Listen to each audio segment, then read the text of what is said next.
Ijambo ry'Imana riri mu Ngoma za kabiri ni ibice 7 umurongo wa 14.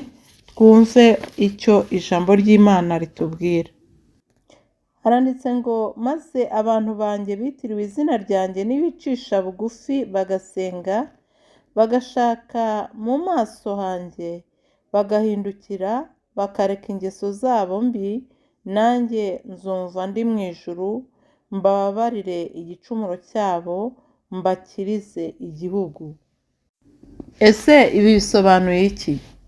Si amasengesho gusa, ahubwo ni no guhinduka imitima, tukagira imitima iboneye, imitima itishama, imitima ibabarira, imitima itinya Imana, kandi imitima yubaha abo yaremye.